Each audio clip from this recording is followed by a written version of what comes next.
going to wholesale real estate, have a dollar figure in mind of what you're going to do. And then look at your business right now. Do you have any deals in the pipeline? Do you have any deals in the pipeline? And to me, it's not a deal if you're still trying to force people to sign the contract. You're trying to force people to get you into the house so you can show it. You're trying to, like they're not doing anything you want. A really good scenario for somebody who's wholesaling is a property that you can get into and let investors get into without issue. So a lot of the properties I get, I try to make sure I can put a lockbox and, people can only see it on certain days, and this way I'm aware of the flow that's going in there.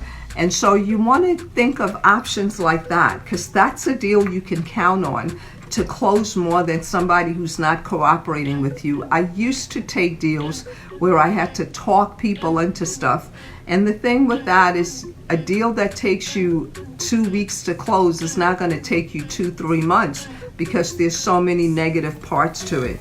So you definitely want to make sure that you are looking at property that you can close. So one of the things is to take a real good look at what you have in the pipeline right now. Or do you have deals that can close? Do you need to go back to your marketing and focus on getting some deals? If you don't have at least 3 deals in the pipeline, if you don't have up to 10 deals in the pipeline, deals don't always close in the time frame that you want them to. So you got to focus on the part you do and then building your team around the rest of it. The 3 elements of a real estate deal is, 1, you have to think about, do you have money to do the deal?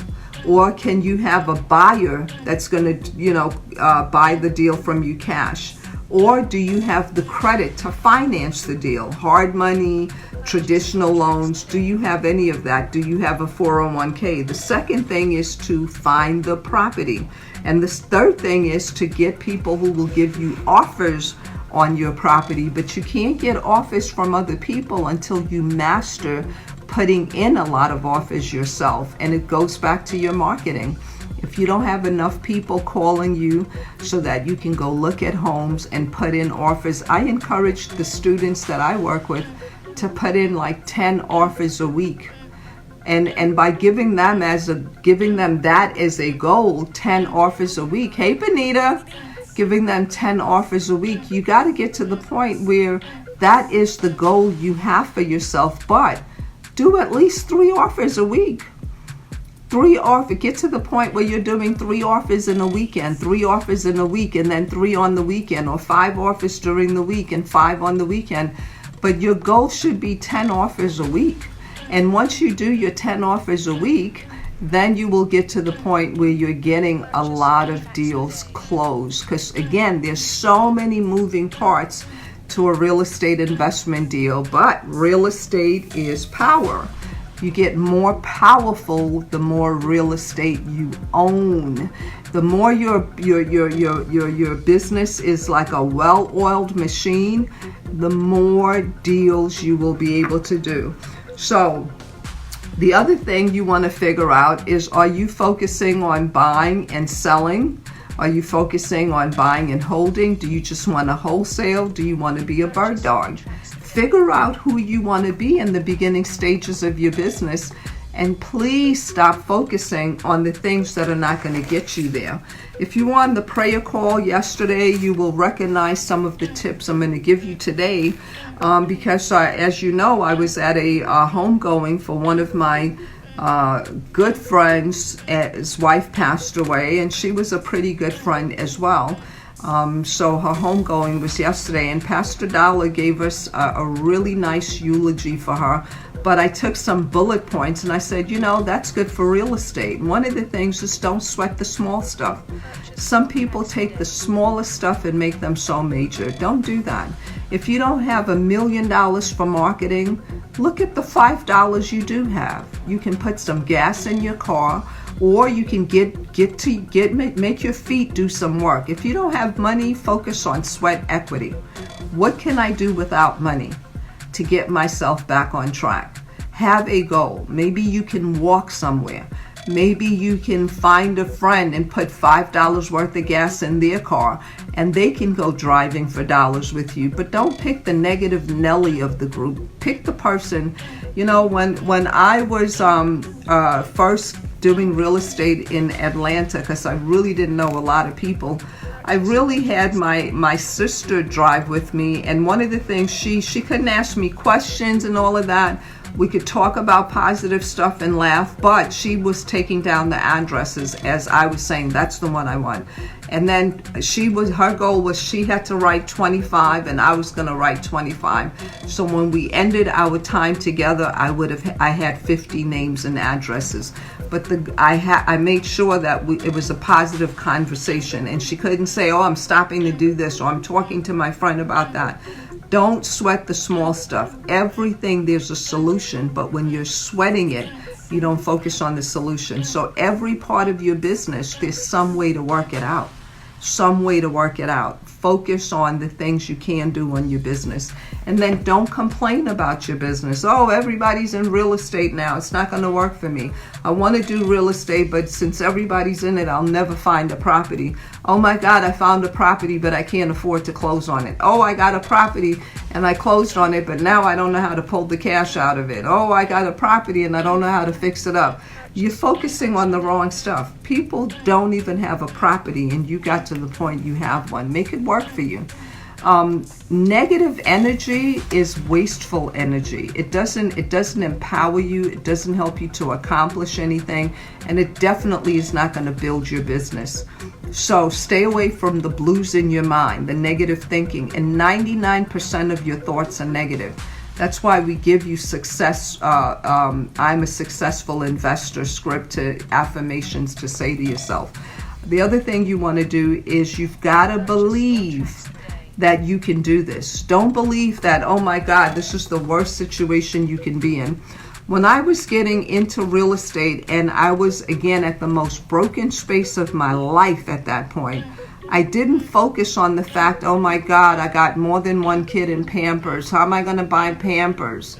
You know, one kid did better with Pampers, the other one did better with Huggies, the other one did better with, there was another one. But all three of my kids had different brands of Pampers that just seemed to work for them the best.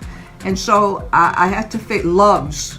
One loved Loves. So, you know, I didn't sit there saying, oh my God, can they just all three get the same Pampers? Or, you know, Pampers are so expensive, I'm not going to buy them any Pampers. No. What do I have to do to succeed in real estate? So ask yourself that question. And then get to marketing. Get to marketing. Get to marketing. And if you're going to become a bird dog, you definitely want to give the person that you're bird dogging for a contract that says when you find them a property, the contract is between you and them, but when you find them a property, they will pay you X amount of dollars. And when you do find that property, you put the property address on that agreement so they do not say to you, well, you know, you didn't find me this property. And build a relationship with the people that you're working with, and then remove the people that don't work well with you. Don't try to force people to work with you. Throw out the information. There's some people that follow me for months and months and months before they get started. And then by the time they get started, they can't even work closely with me because then I have too many people. And so now they got to work with me from a distance. If you have a mentor you want to work with, get started. Figure out a payment plan you can do with them, but get started. Because you're going to need to learn everything you need to learn to keep moving forward. And then you have to know where you're going to get the assignment of contract. Where are you going to get that from? Where are you going to get the paperwork to understand what a same-day close is? Where do you get real estate agreements? All of these things are very, very important. But for a bird dog, you don't need all the agreements I told you. You just need the one that says, I found you this property and this is the money I want back. I mean, I expect to get paid for finding you this property. Now, if you're going to be a wholesaler, I really encourage you to understand the whole beginning to end of wholesaling. The beginning to end of wholesaling. Walk out at least 3 transactions and you'll basically know how to wholesale. Doing one transaction is not going to teach you, because some people you luck out. I had a young lady tell me she was sitting on her stoop and somebody came by and said they were selling a property and she bought it. Well, how often is that going to happen? If you don't have a marketing budget and a marketing system, you're not going to be able to call yourself a real estate investor, because a real estate investor is somebody who makes money investing in real estate, who makes money doing real estate deals, wholesaling deals, all of that kind of stuff. And then you want to give yourself a schedule. You got to have a marketing campaign, some sort of marketing campaign. A marketing campaign, yellow letters, postcards, door knocking, driving for dollars. Now, just driving for dollars and taking addresses is not a campaign. It doesn't become a campaign until you market to them. You send them a letter, you knock on their door, you give them a phone call. Those are the things that gets your campaign going. And then when people call you back, what are you saying to them? Do you have scripts to say to them? I found that in most real estate deals, the 3 pieces that people don't understand is to, as I mentioned in the beginning, learn how to ask for information, ask for them to sign your contract, ask for them to give you the deal, ask if they will let you show the property, ask, are they open to real estate financing? Ask these questions. And so you've got to master asking questions. Okay, I mentioned to you the elements of a deal, and I really wanted to talk to you about your mindset. And we talked last week a little bit about bandit signs, because in some areas they are legal. Some people don't care, they're going to put them out anyway. Whether they're told they're legal or not, they're going to put out the bandit signs anyway. So when you get the bandit signs, hey Rolinda, when you get the bandit signs out there, people are going to call you back. Do you know what to say? Real estate is time sensitive. And what I mean by that, yes, a lot of people are getting into real estate, but the ones that have mastered the concept and the systems are still doing more deals than the people that are getting into this business. So connect yourself with people that have, some time in this real estate, but not just time. They've put in the time to do deals. And then, to me, the hardest thing is to find the deals, at least for people. I find deals all the time, and that's because I'm always marketing. If I go to the supermarket and you say hi to me, some kind of way we're going to talk about real estate. If I go to church and we're walking out the church and, we've talked about the word, we've talked about our goals for the week, some kind of way, because we're talking about what we're doing for the week, real estate is going to come up, because I'm going to tell you I do real estate. Even at the homegoing yesterday, people were coming up to me as I was trying to leave the homegoing and asking me real estate questions, because everybody in that circle knows I do real estate. Now, I didn't show up at the homegoing to talk about real estate, but because everybody there knew I do real estate, they came to me. And some people I hadn't seen in well over 2 years, they still were coming to me, talking to me about real estate and asking for guidance, and even some asked how to join the program. So you have to really think about how you're going to stay focused on your deal. So I want to talk to you about a few ways that you can find deals. We talked about marketing through yellow letters, marketing through your campaigns, but are you doing any online marketing? Have you joined groups that are in real estate? Do you go in the group and see somebody maybe posting a property, and maybe you give them a private message, asking them? Don't put all your information on there. It's a waste of time. I know even my son, Real Estate is Power, he gets a lot of people that ask him, how is he so successful in real estate? He'll say, I grew up on it. My mother's Wendy Lovejoy. And so he does very well, but he grew up in it. So he knows deals with his eyes closed. He's been involved in a deal one way or the other since he was 2 years old. So people, when they market to him and ask to join him, he puts them through a test by sending them to me if they don't understand real estate. And he says, learn the foundations, then come back to me. And some people, they make appointments, you call them, they don't respond. Nobody has time for that. When you have a mentor you want to work with, do your best to get involved with working with them. That's one. Number two, make sure that you are having a marketing campaign. One of the things I mentioned before is bandit signs. We buy houses cash, any condition. You see those all over different states. They're not expensive. Get some, put them out, but you do not want to use your personal phone number. That will get you in problems. In some states, they call you, they give you a fine. Some states, they just take those signs and throw them in the garbage. This is why people buy hundreds of those signs, because they know some of those signs are going to get thrown away.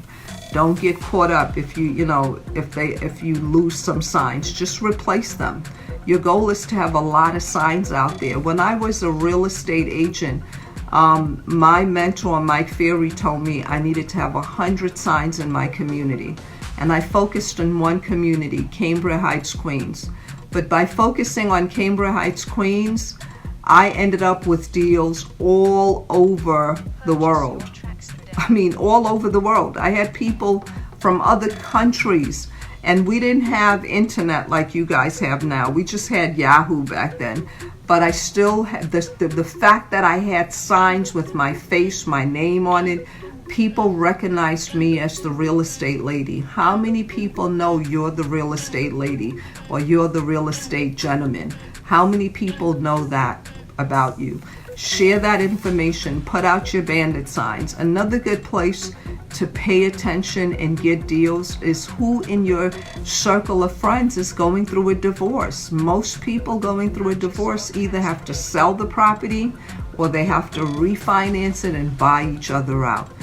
But divorces usually lead to a situation where people need somebody who knows how to handle real estate issues with them. My first house I bought in Cambria Heights, I've told this story before. By then I was an agent. And so what I would do is when I had clients that wanted a certain neighborhood, I'd have one of my sisters come with me. And this particular day, my sister, who's in the medical industry, I said, will you be my buyer today? I have appointments to go into these houses that are empty, but people live in them. They're just not at home right now. And I told them, but I'm really looking for one of my buyers. And so before I go show them the house, I want to go see it myself so I can sell it before we even get there. And that, believe it or not, saved me a lot of time. I meet some agents that tell me I sold 100 houses, they didn't buy anything. I'm like, you don't know your market and you really haven't learned how to qualify them correctly. If you spent an hour qualifying your buyers and your sellers, it would take you much less time to close them.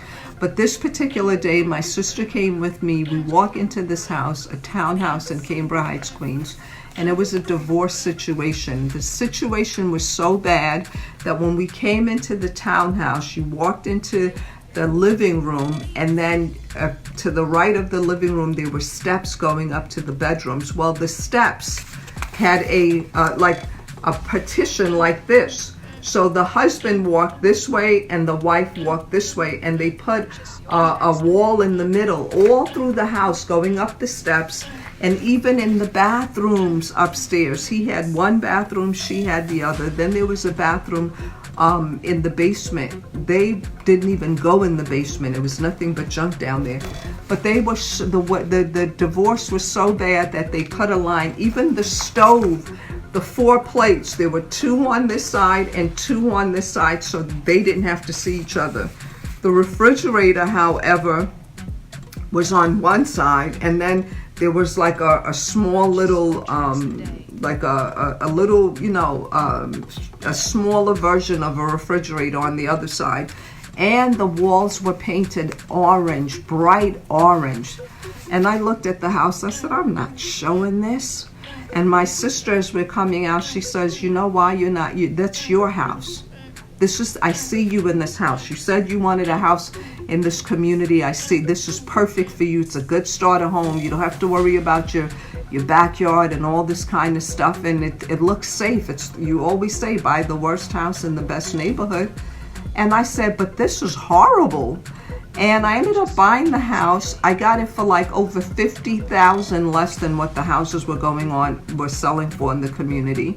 Of course, I ended up fixing up the house. I was lucky enough that my younger sister was dating a gentleman who you guys see online. He's now a bishop, Albagine Burgess. He lived with us and did all the work for me. So, you've got to work with who you have. You have all the pieces around you if you will focus on where you want to go and not where you are. So again, one of the ways to find yourself some good deals is to look at divorce situations, because they will give you deals that other people were not thinking about. A divorce situation like that, these people wanted to get rid of the house and split their money. I mean, I said yesterday on the prayer call, I really never understood when people can love each other enough to bring a child into this world, and then they hate each other so much they can't even talk to each other.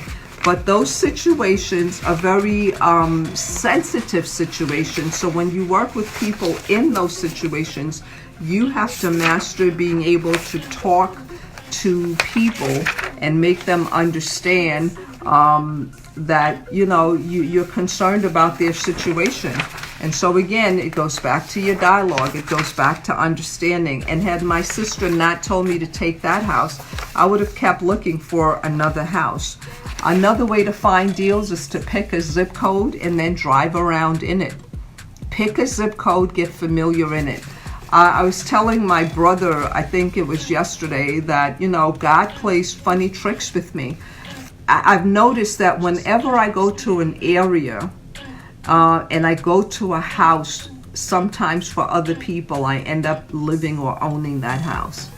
When I was ready to upgrade the house in Cambria Heights, I was looking for a house on the water for one of my clients. So I made appointments and I said I want to preview homes I have a client, but I need to see it first.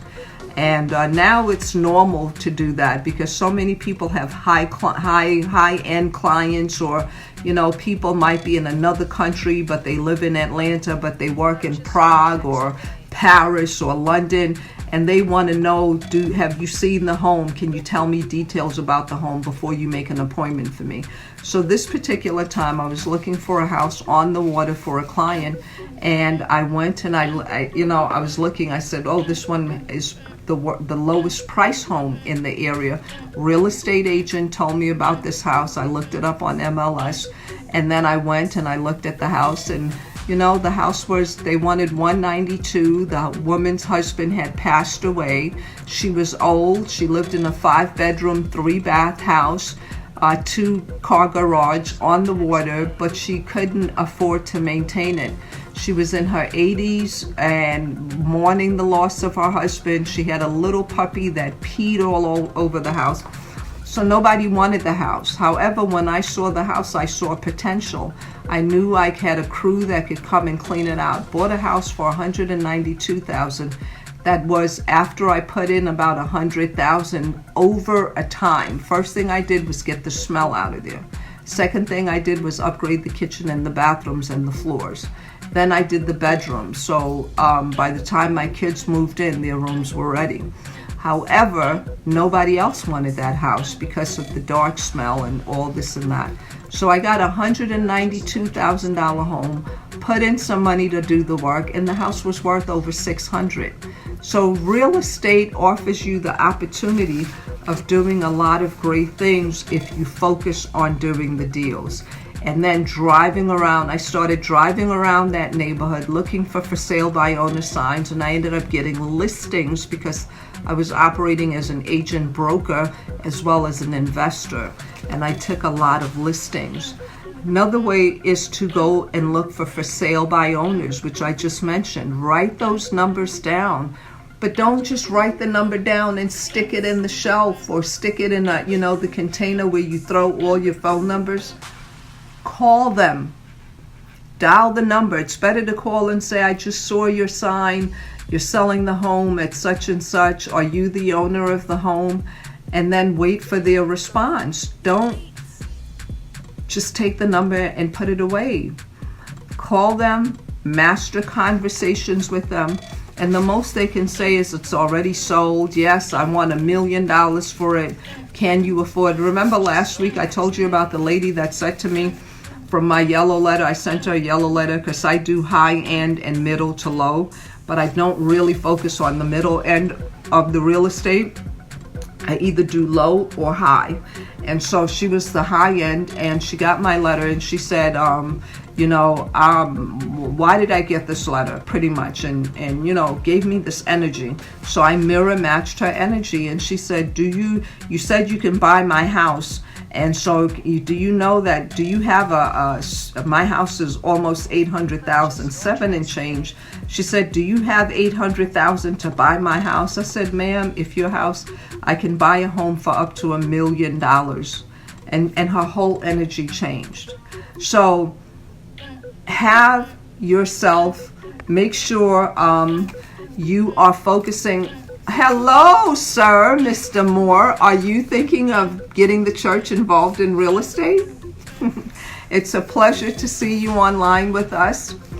But so you also want to consider the fact of driving areas, getting the for sale by owners, calling the owners and having a conversation with them. Why are you selling now? What is the situation with the property? What's the condition of the property?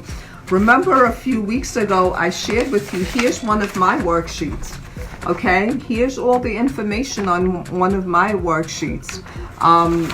Amen. And so on this worksheet, this is a for sale by owner worksheet. And it pretty much asks what date it is, the phone number, how did I get it? Was it a postcard, a yellow letter? Did I drive for dollars? How did I get this? Did somebody refer it to me? And the dialogue I use with them is, hi, I saw your sign, you're selling your home. Are you the person that I need to talk with about selling this home, the home that's for sale? And the person said, yes, it's me. My name is James. And, when if they don't tell you their name, they say, yes, this is my house and I am selling it. Then I say, great. My name is Wendy. What's yours? Please call me by my first name. Do you prefer me to address you by your first or last name? And then I'll also ask them, now, is that house, and I confirm the city, the state, and the door address. You want to make sure you have the correct address, because in the event that nothing happens, Marco, how are you? And I see Marcus Breland, way to go. So when I see that they are, you want to make sure, as I was saying before, you get the complete mailing address. So confirm it, even though you got the for sale by owner address. Hey there, do you see my hat? Breland, do you see? Real estate is power.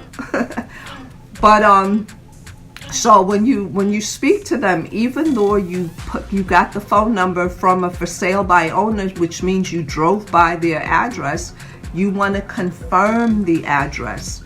Confirm the address, okay? So you say, so your address is, just let me confirm it. And then they'll start telling you. You want the complete address in the event that you do not get to ask them all the questions, and maybe they're not something they tell you somebody, put it in contract and it really didn't sell.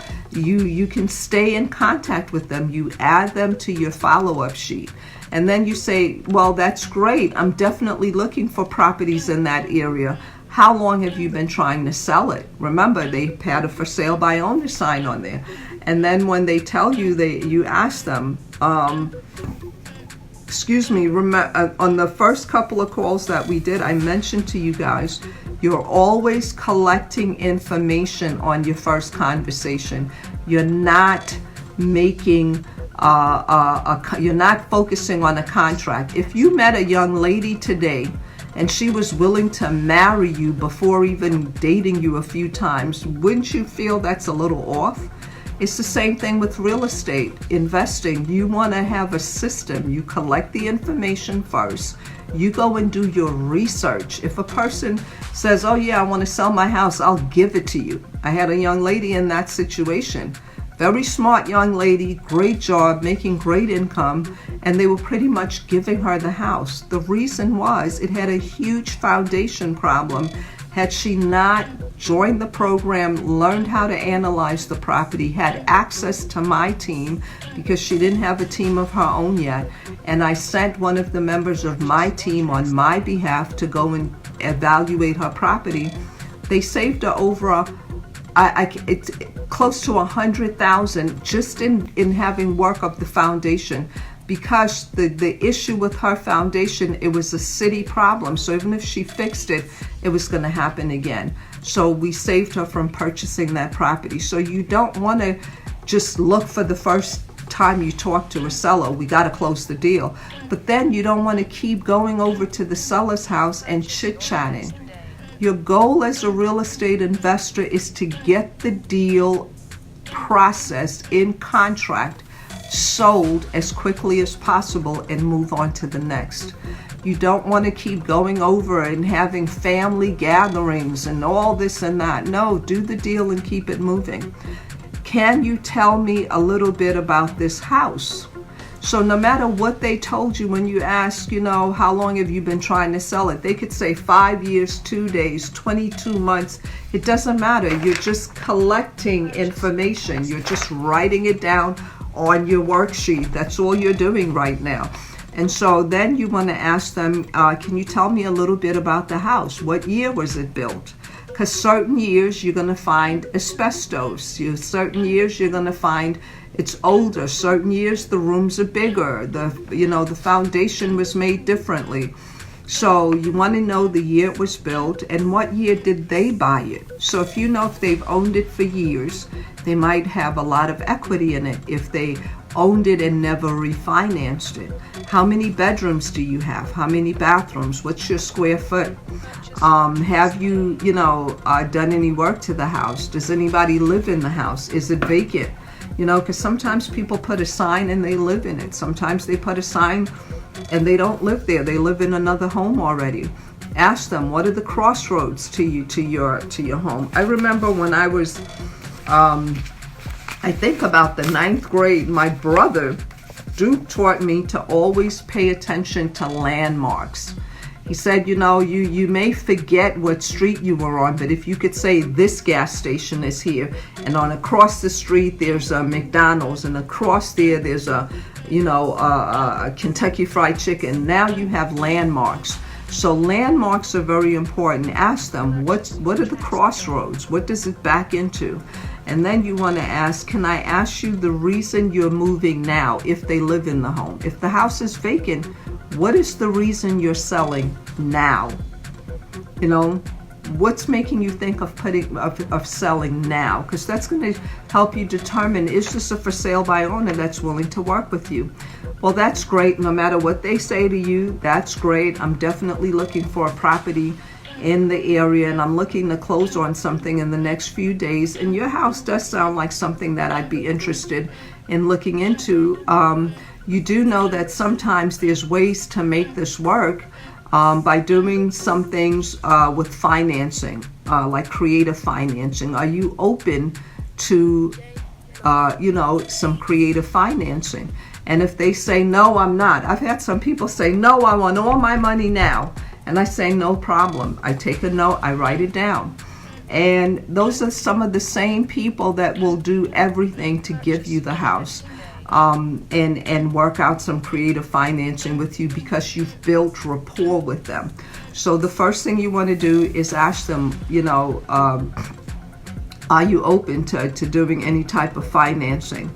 Do you have a mortgage on this house?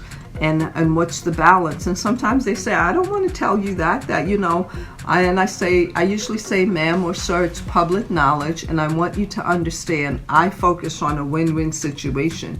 And so I'm not asking you because it's going to make me offer you less, because the numbers have to work for me and my team. So whatever number you give us is not going to determine what I'm going to offer you. If, let's say, you don't have a mortgage, that's not going to change what I offer you. The numbers have to work on my side, and it's public knowledge. And I'd really like us to go into this trusting each other. So if it's hard for me to get the information that's public knowledge, it's going to be hard for me to give you my cash in buying this property.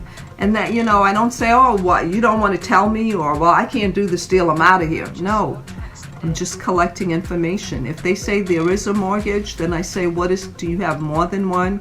What's the first mortgage? What's the principal and interest? Are you current on your payments? Do you have a fixed mortgage, or is it adjustable?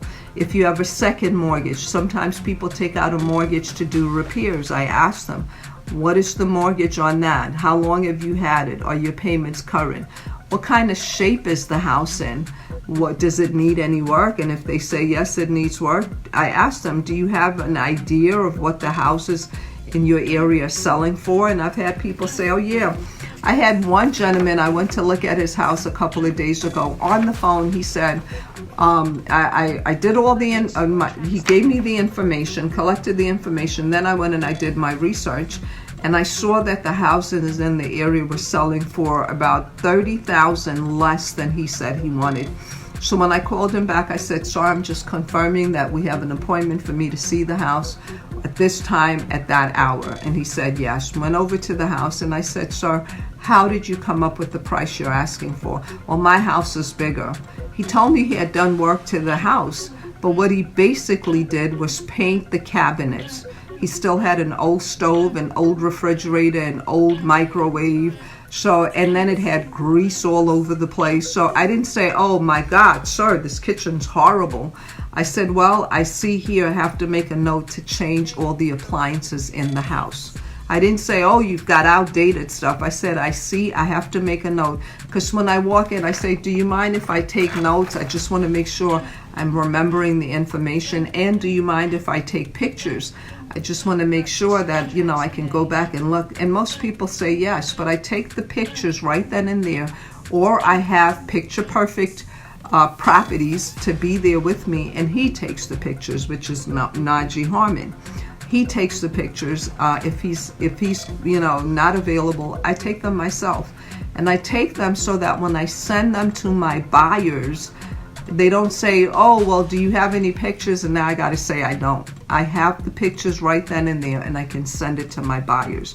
But I also have the pictures, so when I make my offer, I can say to the homeowner, well, I have to deduct. Yes, your neighbor sold their house for $200,000, and you want $210 because yours is bigger. But your neighbor had a very market value appropriate kitchen.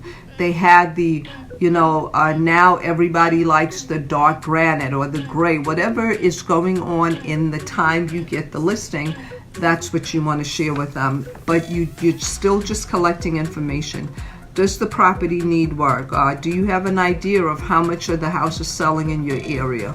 And I always ask them, what are you looking to put in your pocket with this transaction? And whatever number they say, whether it's low, high, or right on point with what I wanted, I say, can you do better than that? How did you come up with that number? And then they tell me. And then I always ask them, let me ask you this. Would you sell your house just for the amount of money you owe on it? And some people will say, no, no, no, no. I want to put, 10,000 in my pocket, 5,000 in my pocket. I need money to move. No, no, no, no, no. I want to sell it for this very penny.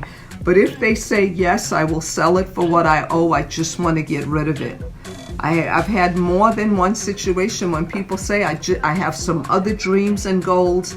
This house is holding me back. As long as I have this house, I can't move on. I just want to get rid of it. I say, great. And I make a note of that. And once they say yes, they're open to that, I say, well, if I were to pay you all cash right now, or whenever you're ready to close, what's the least you could take? And then they tell me, well, the least I could take is, sometimes they say 20, 30, 50,000 less, and sometimes they say, well, I can only do 1,000 less. I say, well, can you do better than that? No matter, even if they give me the number I want, I ask, can you do better than that? And then sometimes they say, well, this is the best I can do, and they give you a drastically different number. Would you consider giving us a little time to pay off your property in full? Would you consider giving that type of time? One of the reasons I like for sale by owners and this worksheet, and if you're in the yellow letter, you'll get this worksheet. But I like this worksheet because it helps you to pull out of them if they're a candidate for creative financing. And then you ask them, would you consider giving us a little time to pay you in full? Tell me, and then if they, whatever they say, yes or no, you write it down. Hope you're looking for a yes. Tell me the nice things about this house. Tell me the things you really didn't like as much. Okay, that's great. I just need to check out my numbers, and I'll be getting back to you with either later on today or tomorrow, which works better for you. Now what you're going to do is go and look, what do the houses sell for in that area? What do the houses rent for in that area? And once you find that information, now you can give them an offer. And you can offer them to finance the deal for you, and you take over the deal. But we'll go over that at another time, probably on next week's training. I just wanted to give you some food for thought. Real estate is not as hard as some people make it. It's all what's going on between this year and this year that makes the difference. So work with your mindset. Set some goals. Remember we said, don't sweat the small stuff. Don't complain all the time. Don't, think that situations that come up are things you can't handle. And surround yourself with people that are doing what you want to do. And if you have access to anybody that can really talk with you and share stuff, not a all sale, what do they call that? A snake oil salesman that just, they talking so fast and da-da-da-da-da, da-da-da-da, buy this program, buy that product, da-da-da-da-da. You don't want that. You want somebody that when you need to understand a deal, you can have access to them so they can tell you, okay, this is where you are, go down this road. You ever seen somebody, I don't know what movie it was. It could be even like The Matrix, where somebody is telling you, yes, it was The Matrix, where the young lady was looking at the computer and telling him, Neo, go down this road. These people are coming at you. They're coming out the left door. A mentor can do that for you. A person that's never been in real estate, or a person that's been in real estate and now they're making all their money marketing a product to you, it's not the person you want in the beginning stages of your business. The person you want to mentor you in the beginning stages of your business is definitely somebody who's still doing deals, somebody who is out in the field and can tell you what's going on in the market and can tell you what kind of conversations, what kind of financing, all of that's taking place in your market today. And then you have access to them. Those are the people you want to work with. So I hope you got something out of today's training. I hope you rewind this, replay it, watch it again. And remember, real estate is power. And get yourself as much real estate as possible. Own as much real estate as possible, because that is what's going to change your life. One of the things that made even the first billionaire, rap billionaire, wasn't his songs.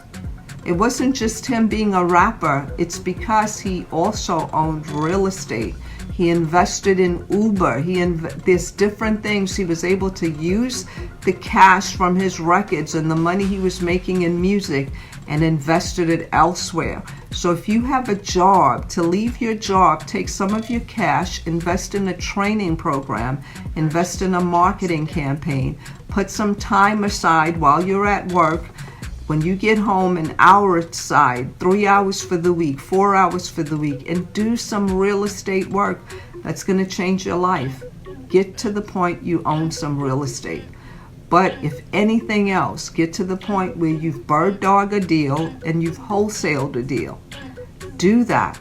List a deal. Sell the deal. Don't make buddies with the people you're supposed to be listing. Get to the point where you can have business conversations and keep it moving.